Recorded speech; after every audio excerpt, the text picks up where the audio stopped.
Recording in progress, everyone. Look at us, I'm getting so good at Zoom. Okay. Sorry. Okay, cool. Let me go back here. Okay, so Empower Life Center. We are on Knoxville, so we're right across the street from like the new OSF Heartland building, the old grocery store on Knoxville, so very accessible. We've been in this building for a long time. We used to be called Women's Pregnancy Center, so some of you might know us through that name, but we are the same place. We just changed our name and our logo a couple years ago. So that is our location. That's what we look like from the street. We are a division of Peoria Rescue Ministries, which is a local Christian ministry organization that has several outreach branches. The main ones are our men's homeless shelter downtown, and they also provide like a rehabilitation and transitional housing program. And then our women's homeless shelter and transitional housing is called Esther House. That's up on Allen Road. And then we have a professional counseling center right next door to us on Knoxville for professional counseling that we refer a lot of our own clients to as well. There's a few other ministries as well out of Peoria Rescue Ministries. We are funded by business and private donations, so we don't receive any federal funding. Our only program that we run through the state is our STI program, and I'll explain that in a little bit. And all of our services are free of charge, so really awesome, but we don't charge for anything, regardless of insurance status or income. We have, I don't know what our staff count is now, we just hired a couple new nurses, so we're probably at like 8 staff on site, depending on the day. You know, we're not fully staffed at 8 every day, but we have a few admin, we have secretary, nurses. Our nurse manager is an APN, and she's hoping to expand some of our women's health services. And then we have a lot of volunteer staff as well. The main things that we do at ELC are pregnancy testing and sonography to confirm pregnancy. So typically that's first trimester or early second trimester. We only do first time sonos. We don't do ongoing sonography because we want our girls to get into prenatal care. But our pregnancy testing and sonography are often like a bridge for our girls that either don't have insurance yet, or they can't get into a doctor, they can't find someone, or they just found out they were pregnant, or maybe they showed up and found out they were pregnant in our office. And so we try to provide some of those early services as well as education on healthy pregnancy, substance use. We give them prenatal vitamins, we give them a lot of brochures to help educate for their early pregnancy journey. And then we make a ton of referrals, mostly prenatal care. We also refer to UnityPlace, the other program that's going to present today, quite a bit. And as well as other like support programs, many of which you guys represent today. So a lot of referrals, to counseling as well. And then we do offer post-abortion healing for our women that have been through abortion before. And then we have Bible studies, classes. We're pretty heavy on education. So we do a healthy pregnancy class called Love Your Bump. That's like a first, second trimester class. And then myself and another nurse teach our childbirth class. We have newborn parenting classes, breastfeeding. I was starting some breastfeeding initiative, and I'm just going to be picking up some hours again here soon now that I'm through my orientation. But we have another nurse on the call, Lexi, who's super interested in becoming a CLC, and she's one of our new nurses as well. And then we do a lot of parenting classes for community service, DCFS, and just for parents that want more information, more help with parenting. And then we provide an amazing amount of material assistance.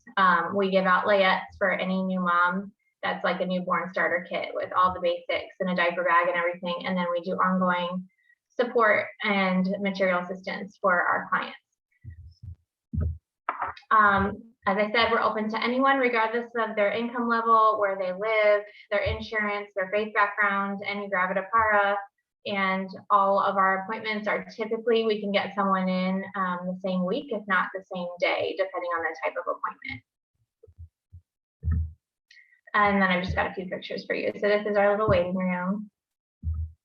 This is our sonography room. So we operate all of our medical services under Dr. Jody Kelly, and our sonograms are read by Dr. Cordoba in Bloomington Radiology. Myself and two of our other nurses are trained in limited sonography through NIFLA, so we're able to perform those limited sonograms, which is basically confirming the location of the pregnancy, that it's not an ectopic pregnancy, the heartbeat and gestation, so they know how far along they are. And then this is just a little picture of some of our clothing services. We also give out a lot of bigger furniture items as well as we get them donated. These are our hours, Monday through Wednesday, all during the day, Thursday through the evening. And we might be expanding hours. We'll just have to see how our staffing is and what the demand is. We've had a big uptick in clients over the last several months. STI testing, I missed that. So we do STI testing as well. We just do urine testing at this point for chlamydia and gonorrhea. We provide testing and treatment, and that's also all free of charge. And as I said, that's through IDPH, so that's through the state. A lot of education. I think I covered the main things. I know our time is pretty limited, so I want to be respectful of that, but I'm happy to answer any questions that you all have. Thank you so much, Ashley. A question that I do have is how many, you said that you've had a big influx of clients lately. Where do most, or how do most families hear about you? And how many clients would you say you serve in a month? Oh, that's a good question. Let's see if you know the answer to this. Feel free to hop on. The first question, I know the primary route of people hearing about us is through referrals from their friends and family, which is really neat because we've established a presence in the community and people just know us through that way. We also, our big uptick recently was we changed our marketing, like our internet presence. And so a lot of people find us through Google as well. And then what was the other question? Sorry. How many clients do you think that you serve a month? I would say we see, like, apart from like our group classes, we probably see, I would say on average, like 8 to 12 clients a day. So whatever that would add up to, probably like 40 or so a week. So maybe 120 a month, but some of those could be repeat. Like if they come in for a pregnancy test, a week later, they might come in for their sonogram and then like a class, if that makes sense. But I'm sorry, I don't have the statistics in front of me. I could look those up though, if you'd like. That's okay. That's a good idea of the 8 to 12 clients a day. That's great. Yeah. Quite a few. Some days more, some days less, of course. Yeah, yeah. Does anybody else have any questions for Ashley? Hey, Ashley, this is Erin from Family Connects. For your parenting classes, are they on like a cycle basis? Are they ongoing? How do your classes work? They are on a cycle. They are, I believe they're like 6 classes typically. For most of our parenting classes, it's like a 6-week commitment. Some of them might be 4-week. But so you're supposed to attend all 6 classes for the full cycle to get like your certificate of completion. And then if you miss a class, you just have to either make it up with the instructor or like hit it on the next cycle, like class number 2, for example. Yeah, the way we do it.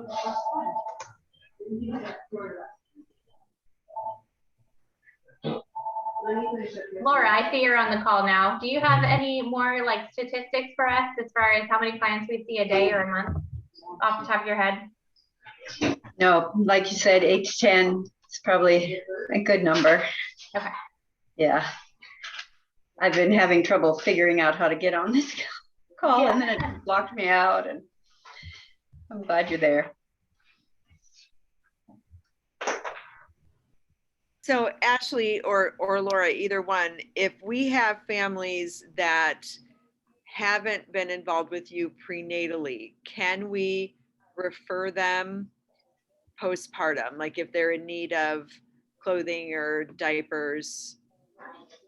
Yes, absolutely. We used to like ask that our clients be clients with us during their pregnancy to get like our ongoing clothing appointments, but we changed all of that during COVID. So anyone at any point can come for our clothing and support services. Also parenting classes, regardless of the age of their kids. They can come if they qualify for the class, as far as like most of our parenting classes are like 2 to 12-year-olds. So yeah. So the child needs to be 2 to 12 years old. For our like DCFS and court parenting classes, yes. For like our pregnancy, newborn parenting classes, of course, if they're pregnant or if they have young children, they can come to those.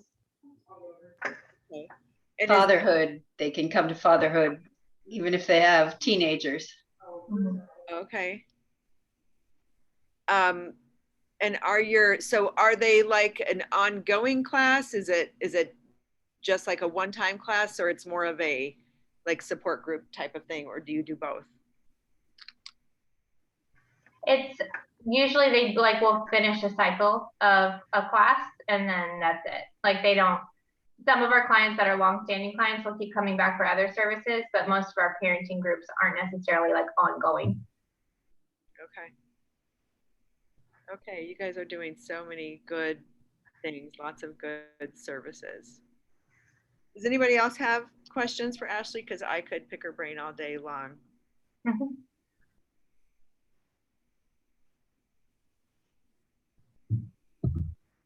No? Okay, all right, well, thank you. Oh, Thank you so much. thank you, Ashley. All right, I'm gonna attempt to share my screen again.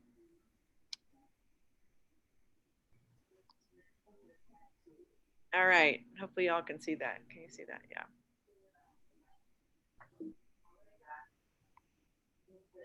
Oh, I don't know what I did wrong there.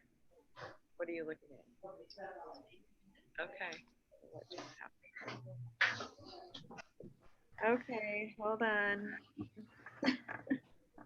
Okay, there we go. All right, Christine Nave from UnityPlace is going to tell us about their pregnancy and postpartum wellness program. And Christine, just tell me when to advance slides. Okay, great, perfect. Thank you, Beth. So I'm Christine Nave. I'm the program manager for the PPW program at Unity Point Health, UnityPlace.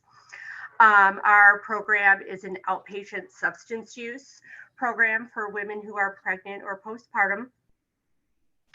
So to qualify for the program, you are the woman is either pregnant or postpartum up to 12 months. Those women who have had an elective abortion or early miscarriage they can qualify for the program. And then women, who have had late third trimester, late, miscarriage and stillborn, they qualify for the program as well. So that's the one component to qualify for the program. The other component is the substance use. The substance use component is a really wide spectrum. So we have clients who have been in recovery for maybe just only 2-3 weeks.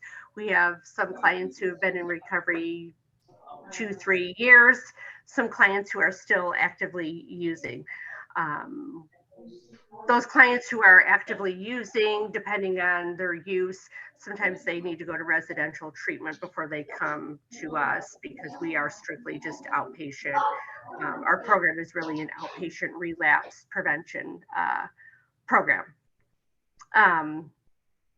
Our program is fully grant funded, so we don't do any billing. All of our services are free. And go ahead to the next slide.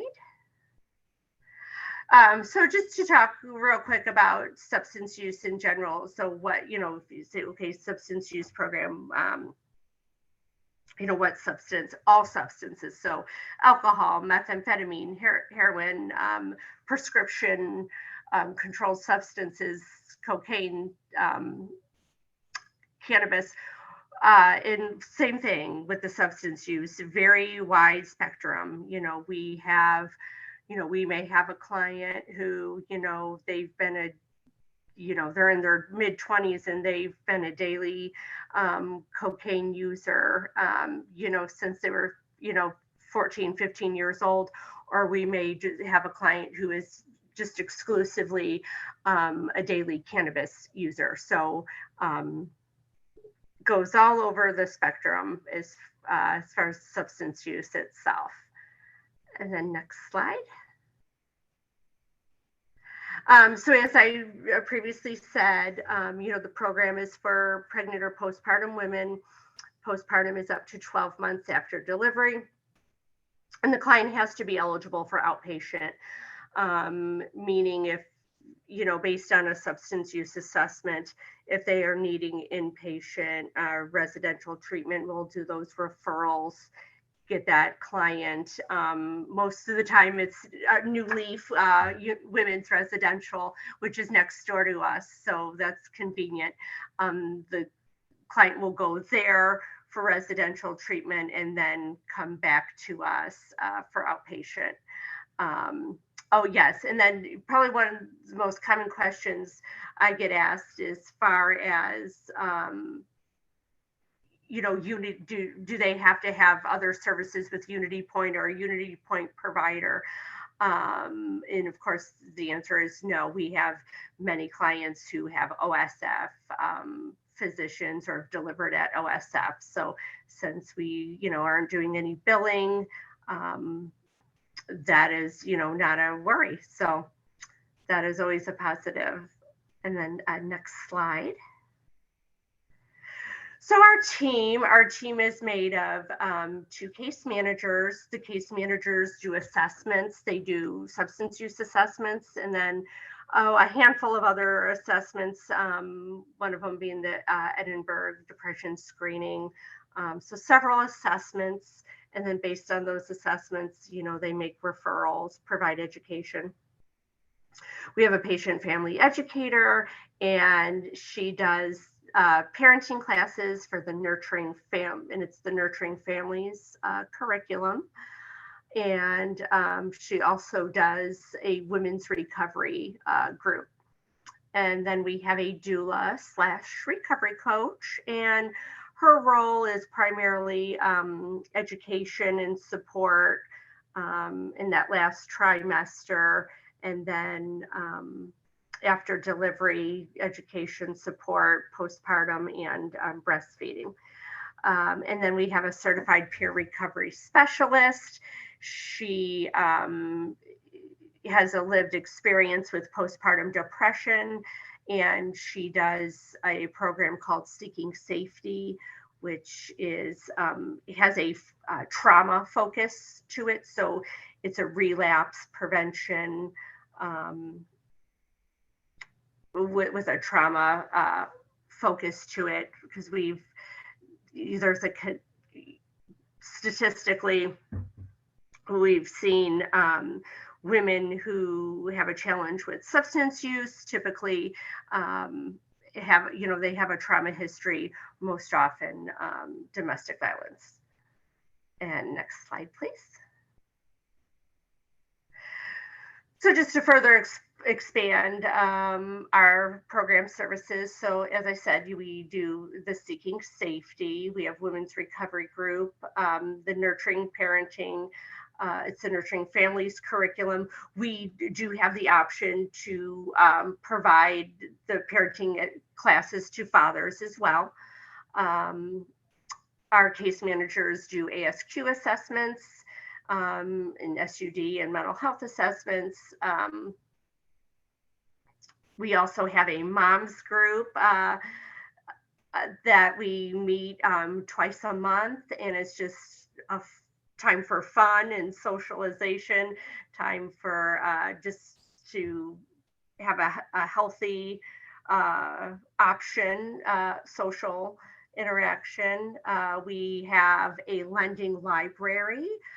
So we have a little library where clients can come and they can check out books, or if they want to just come just to hang out for a little bit, they're having a bad day, or maybe they're in a situation where it's they're concerned they're going to relapse, and so they just need to get away somewhere for the afternoon for an hour, and they want to just come and sit in our little library and just relax. We also have a little clothing boutique with women's clothes, maternity clothes, infant and toddler clothing. And so whenever our clients are here for any service, they have the option of going in there and picking out a few things.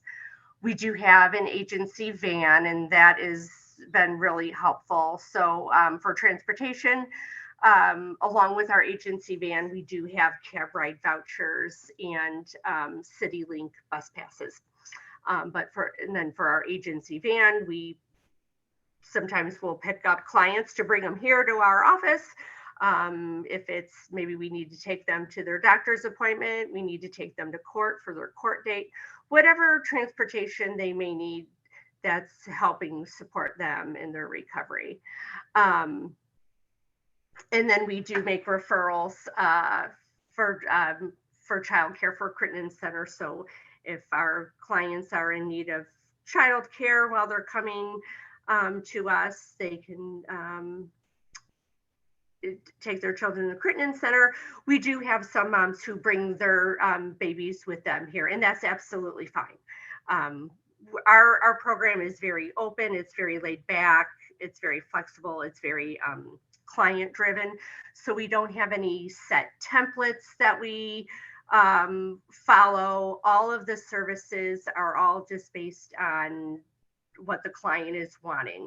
So the client may only want one of the services, the client maybe wants all of the services. The client maybe she wants to be in the program maybe just a month or two, some, they just want to be, it's continuous. There's no term limits to it. So it's very just individualized and based on whatever the client, basically for the most part, is in the driver's seat there. So, and next slide, please. And just wanted to say thank you. Thank you for giving me the opportunity to present our program. Thank you so much, Christine. Does anybody have questions? I do. That was excellent. Thank you so much. This is Shelley over at OSF. Nice to see you. We've been needing to connect. Yes. I know a lot of our moms and what we hear here with substance use disorder and marijuana is one for sure, where they're self-treating, anxiety, depression, a lot of things. Do you have like a medical provider that prescribes, that's connected with you? I missed that if you said you did, or do you like facilitate getting your clients in with the medical management piece? I'm sorry if I missed that, but. No. So depending on what the need is. So if it's, we do with UnityPlace, we do have a methadone clinic. And so just depending on what type of treatment the client is needing, if they're needing a medication assisted treatment, a methadone or Suboxone. So that would be, an internal referral through us. And then if it's something more of, right, they're a daily cannabis user, and like you said, they're self-medicating for anxiety, and they're wanting other options, and right, we would then refer them either to their primary care or refer them for counseling or medication management, medication anxiety management through either their primary care or to their OB, or we do, it would be psychiatry referral, just depending on where the level of care would be. So you don't necessarily have one like on your particular core group, but you're connected with all of these people so that you get them where they need to be for the medication assisted treatment, all that. Yeah, that's great. Correct. And I know we have your flyers and things, so it's the referral process. Are you on Iris? I know, or we're We not. are but on we're- Iris, yes. Yeah, yes, we so are that a on lot of Iris. people can do that. Otherwise, we have to kind of give the number and call and do the kind of other like as a referral route, correct? Yeah, right. Yeah, unfortunately, we're not on Epic, but we are on Iris, which is so great. So Yeah. we're so excited about that. I wish we were. Okay. All right. Thank you. Christine, will somebody from your program come to the hospital to talk to parents about the program if we have somebody who? Absolutely. Yep, absolutely. And we try to do that. So our referrals come in many ways. Sometimes I'll get an email or a phone call, or we do have, it's very old school, very primitive referral forms that are faxed over to us, or sometimes we receive them electronically through Iris as well. But no, if that woman is currently inpatient, whether it's they're antepartum or they've delivered, or we even have pregnant clients who have an inpatient mental health. So regardless of why they are inpatient, either way, as soon as we get that referral, if we identify that they are currently inpatient, we try to get over there that same day to introduce ourselves and the program and try to get them enrolled as soon as possible. When you say inpatient, you mean both hospitals? You'll come to OSF Correct. too? Absolutely. Absolutely. Have you been here? Have people called you to come over and meet people inpatient? We have, yeah, we haven't been there often, but Christine Crumrine. Yep.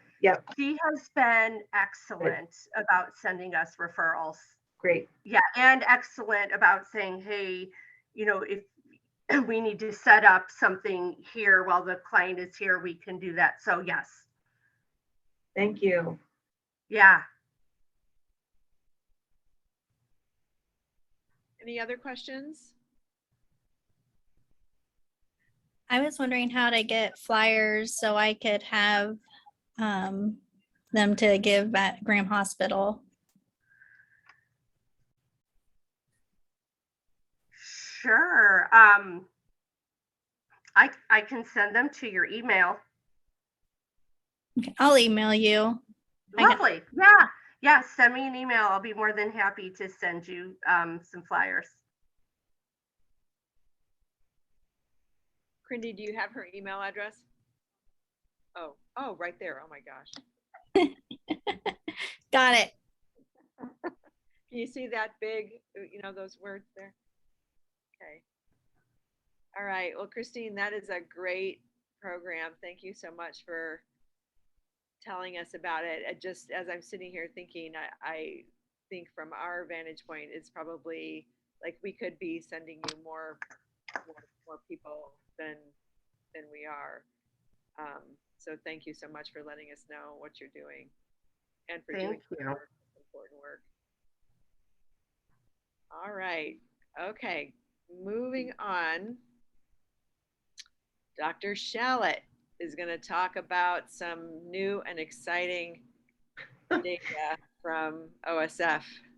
I'm not sure about exciting, but I always think it's interesting to see the data of what's happening in our community. I kind of wish it was a little more exciting, but and I really wish, I always say, like, everyone is doing such great work, and all the people that were trained, and Ashley and Empower, and I wish we had like a community-wide good breastfeeding rate. I know we have access to, there's WIC, and we have one here at OSF. UnityPlace does, their own measurement, but anyways, it'd also be nice to really know, like, as our patients leave and they're going through that first 6 months of life, what's happening. So we all know that's an opportunity in the US, but just a quick update. Everybody's been doing a lot of work, and this is just OSF data. This is just breastfeeding, what happens here at our hospital. We've shared this periodically. So this is rates of all breastfeeding, healthy term newborns greater than 36 weeks on our postpartum unit. The blue is exclusive breastfeeding. The orange is breast and formula together, and the gray is formula only. So we've been doing a lot of work here specifically, as well as things in the community. The cool thing, it is cool, I guess, is that we definitely have been seeing an increase in exclusivity and a decrease in supplementation and a slight decrease in formula only use. So there's just been a lot of things happening. It's hard to, we changed our process here, but also a lot happening in the community. So that's for all patients. So every person that hits the door, all lumped together here. And the data points are 3-month blocks. So it goes all the way back till it would be summer of 2019, you know, up until February of 2022. Because when that's kind of, yeah, we started meeting spring of 2020. Next slide. Go quick.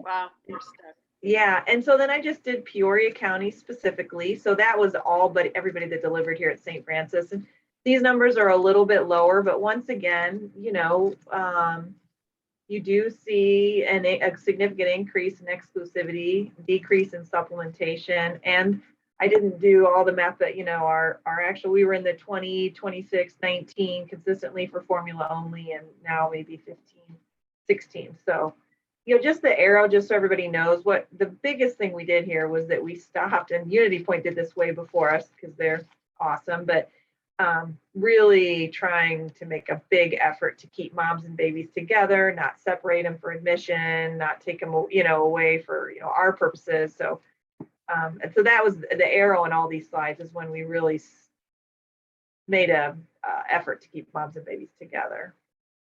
Next slide.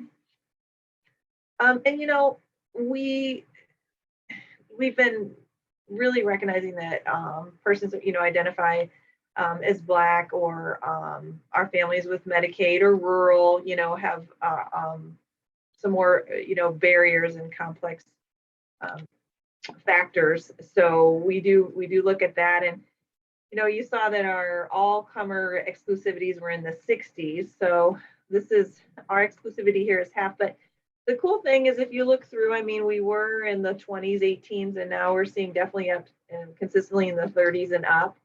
And the formula trend has gone down some. And so this is something we're all working on. And there's, you know, I think hopefully some impact is being made. Next slide.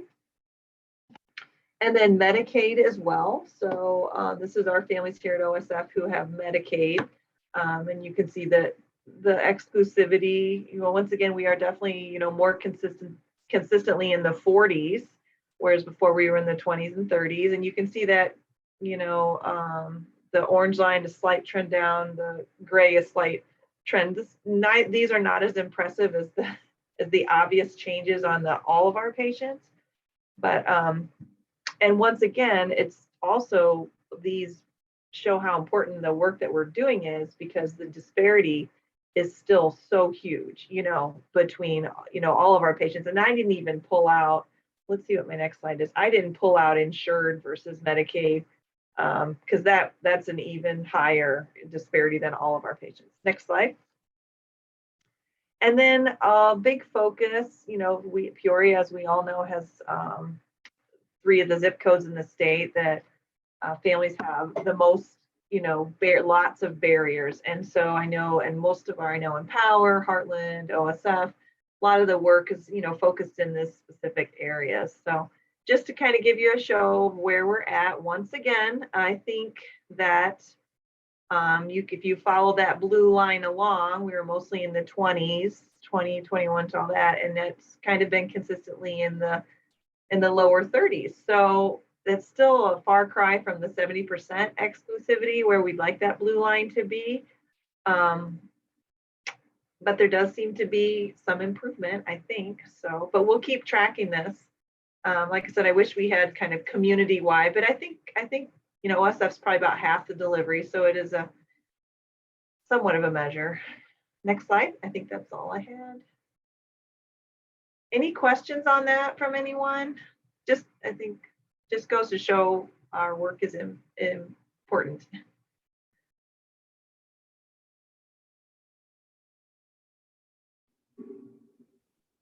Okay. It's so exciting to see that needle moving, to see some changes. So thank you for showing Sure. us our work is making a difference, and just that one little, I guess you would call it an intervention, although it's like not intervening really, keeping moms and babies together, what a difference just that made. So thank you for sharing that with us.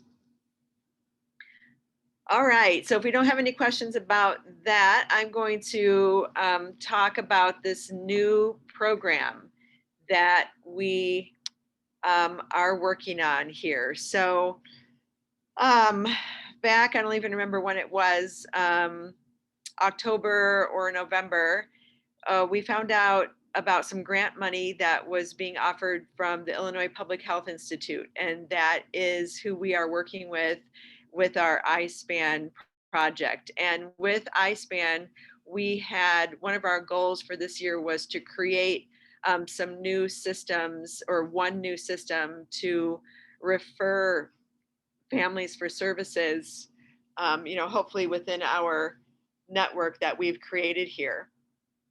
So we had this grant money that was available, and we thought that we could apply for that grant and kind of start a pilot program to work on making these referrals and creating connections between families and our local service providers. So we applied for the grant, and there were 4 grants that were awarded in the state, and we got one of them. So we're really excited about that. It's not a ton of money, but it is money that we hope is going to make a difference. So we are calling this new program Peoria Pregnancy Connections. Right now, because of the way that the funding works, we can only provide services to families who are in Peoria. And what we are going to be trying to do is to connect with families in their, or just pregnant parents in their first, who are having their first or second baby and are in their second trimester of pregnancy.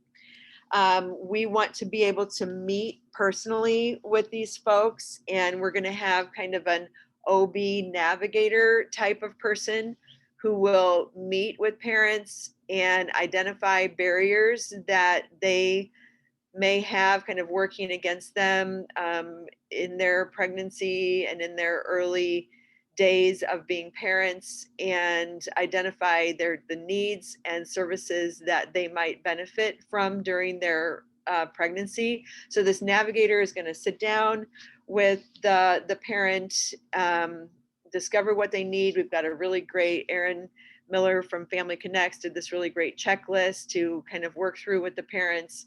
And then it is our goal to connect them to community resources. And we aren't reinventing the wheel here. We want to connect them with the community resources that we already have in this community. So we have really recognized through the work that we've been doing with the network that we have a lot of services in the area that are underutilized. So we want to work together to move parents to these services. And our vision is that we will have this first meeting with them, and then we will check in with them monthly. We might have opportunities for group meetings, or we might just refer them to those of you who are already doing group meetings. Again, no reason to reinvent services that are already out there. There will be some participation requirements. We're going to let parents choose the requirements or the services that they participate in. We're at this point thinking, maybe we'll have, like a menu of things that they can choose from. And we are going to offer them, we're going to use the money to offer them some incentives for participating in the program. So that is it. It's very much a work in progress. And before I go to the next slide, does anybody have any questions about that, if I wasn't clear about what we're doing?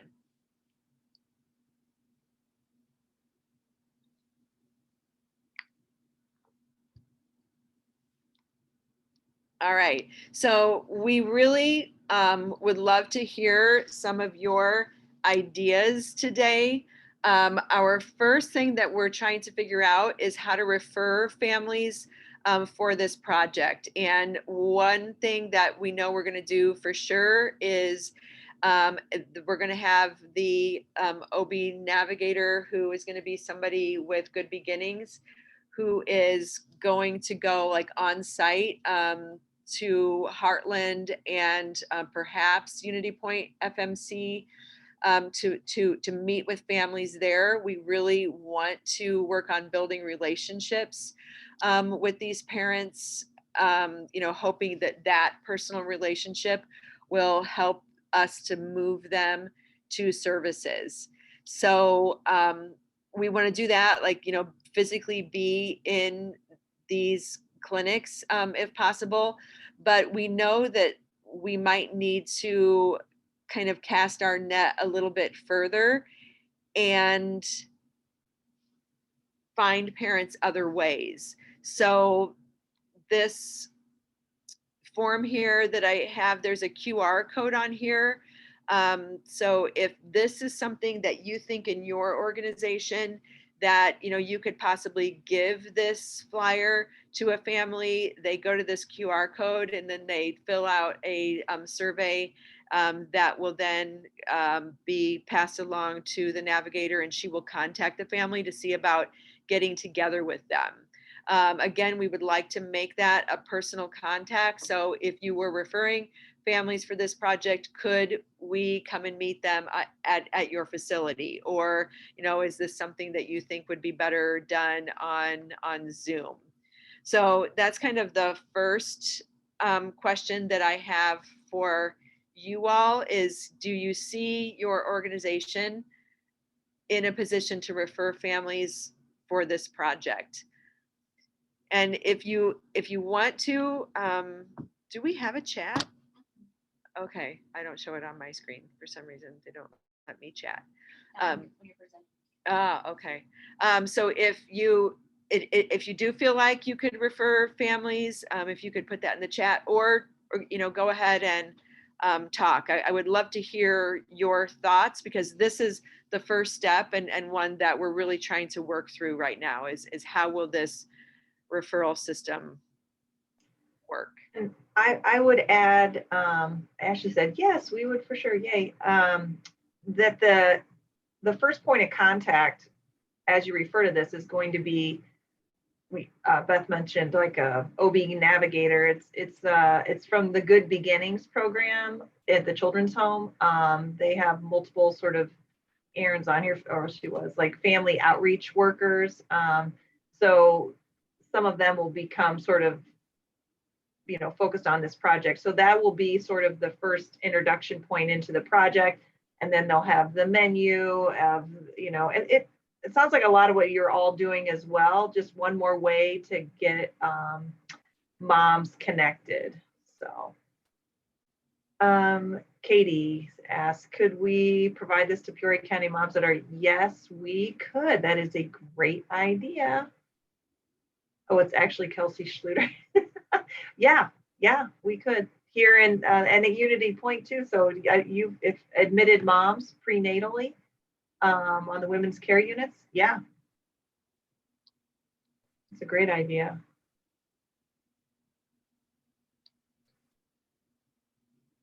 Ashley said, Christine, what about you? I bet you might have pregnant moms there that would benefit from this maybe. And we're welcome to skeptical feedback too from people, you know, of like, oh, we had a great conversation with Chandra Parker from Better Birth Outcomes, and she really opened our eyes to a lot of what they did that we didn't even know, you know, this morning. So.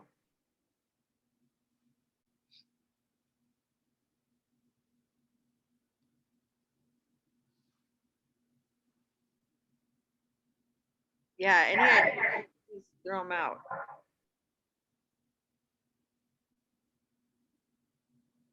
I guess more directly, like it sounds like Ashley would be interested in having flyers and being sort of a site where an entry point.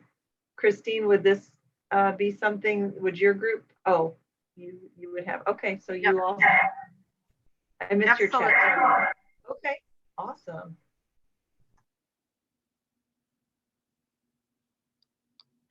And also, I'll just add to, like, as far as referrals go, both PPW and Empower are also part of, where we'll connect families to, for those that aren't, already connected. So. The main thing is probably having that good beginnings outreach worker who's going to like be a person that facilitates all of these referrals and would check in regularly to add and things as needed. And help with engagement too, because there'll be incentives throughout the process. Carrie Berry, I would have to discuss with our director, but this is something that would be good for our pregnant moms. Okay. Carrie, what organization are you with now? I'm so excited to see you back in this space. I work as a home visitor for Bright Futures. Ooh. Awesome. Thanks. I saw you on a billboard. You did. Every day on my way to work. Oh, goodness. I am much happier to not see my face anymore. Well, This is helpful though, because we didn't, think Christine's organization, Carrie, we'd already kind of empowered, kind of crossed our minds before. So. Yeah. Katie. Great. Thank you so much for everybody. So, so for time's sake, we don't have time to go through all of these questions here, but so I would like to maybe drop down to the last one, and that's what kind of incentives would motivate participation? I would love to know from you all what incentives have worked. We heard earlier today that gas cards, and I think especially like gas cards right now are probably like gold. But what type of incentives have you found with your organization that motivates people to participate in something? Our families love food. They love a good meal. I don't know what it is about it, but they love a good meal. I was just gonna say that we have snack bags. We fill up brown like sack bags with just a variety of things, and we hand it out to our clients with every encounter we have, and they love the snack bags. Okay. If it was a gift card to some food kind of place, what suggestions? I wouldn't. Anything delicious? Particular? I know we've done Avanti's before. I want to say there was another place, but it escapes me at the moment. But I know that's one of the ones that we kind of lean towards because spaghetti, easy meal to feed the whole family. Right.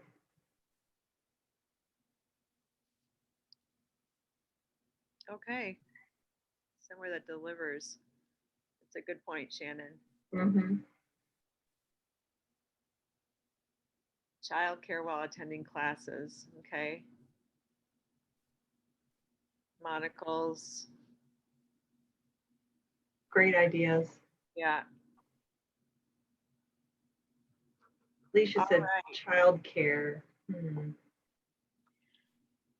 And if anybody has other thoughts on the other two questions that I had there, what are parents' needs during their pregnancy? What do parents need to initiate and continue with breastfeeding? If you want to either send me an email, or even better yet, you know, if you had some quick thoughts on that, put it, you know, drop your comments in the chat. That would be great. So thank you so much for the opportunity to tell you about that. We're really, really excited about it. We know we're going to be learning as we go along. And hopefully we're going to learn what to do and what not to do as well. But I welcome anybody's thoughts on things that we can do within this program. One last thing, the Central Illinois Breastfeeding Task Force is going to make 4 scholarships available to the Gold Lactation Conference. The Gold Lactation Conference is a conference that you just do online. There are probably like close to 30, they're usually like an hour seminars, or I don't even know what's the word, sessions that you can attend. You just do it independently. April 2nd is when they start. June 30th is when you need to be done with it. So you can either watch them live, or you can go back and watch them recorded. There's 29.5 CERPs available. So the Central Illinois Breastfeeding Task Force has bought 4 seats for this, and we would like to make them available as scholarships for people, just giving priority to folks who have received a CLS, CLC scholarship in the last 2 years from the task force or IPHI, and who now want to pursue their IBCLC. So we gave scholarships to like 30 some people in this area between those 2 organizations.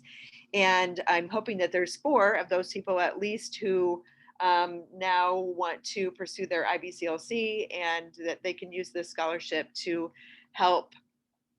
I will be sending out a scholarship application for that. So look for that in the on the listserv for the network. And then just a couple more things that we have coming up tomorrow. Not tomorrow, Friday. We are going to have one of our Lunch and Learn webinars. This is probably our 5th or 6th one that we have sponsored through the Central Illinois Breastfeeding Professional Network. They've all been really, really well attended. And Trish Wyringa, who is a local family nurse practitioner and IBCLC, somebody who's really, really knowledgeable about tongue tie, is going to be speaking on this very hot topic. Trish is really good at just multidisciplinary approach to treatment and habilitation for oral function. So she's going to be talking about that. If you have not registered for that yet, it's tinyurl.com /ILBF webinar. So you can take a quick picture of that, and you can just go to that and register for that. If anybody out there is interested in being a member of the Central Illinois Breastfeeding Task Force, we would welcome you. We have a meeting tomorrow at 6 o'clock, and you can register. Oh, I'm sorry, I shouldn't say register, just log on at 6 o'clock to that bit.ly CIBTFMM. That is the same. It's always the 3rd Wednesday of the month at 6 o'clock, and you can use that same link every time to join us. The next professional network meetings are going to be on Tuesday, June 7th and September 28th. And then I need a little bit of help from you all here. One of those at least is going to be in person. The Breastfeeding Resource Center has graciously offered to host this and do something with food similar to the very first one that we had right before COVID started. And so that is going to be in the evening. I am encouraged by the number of people that we do have on this meeting. So I think that I will probably try another daytime one. So my question for you is June 7th or September 28th, which date for you would be better to do an in-person evening? I wasn't sure about June 7th and people being off for the summer and going on vacation, if we should try for September, but I wanted to ask here your preference on a date for an in-person evening meeting. June 7th or September 28th. You can either put it in the chat or you can just give me a shout out right now and let me know what you think. So June 7th or the 28th. And then that is it. Sorry, I went over by 2 or 3 minutes.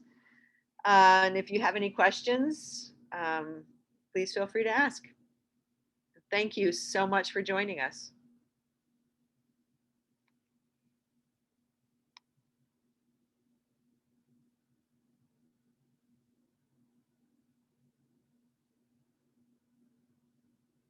You look a little split on the dates, maybe more Septembers.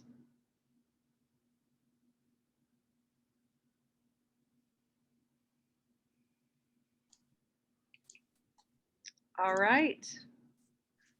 Are you going to say something? No. Okay. All right. Well, thank you, everyone, for joining us. And put June 7th on your calendar. It will either be a day meeting or the evening meeting with food at the Resource Center. I will let you know. Thank you so much.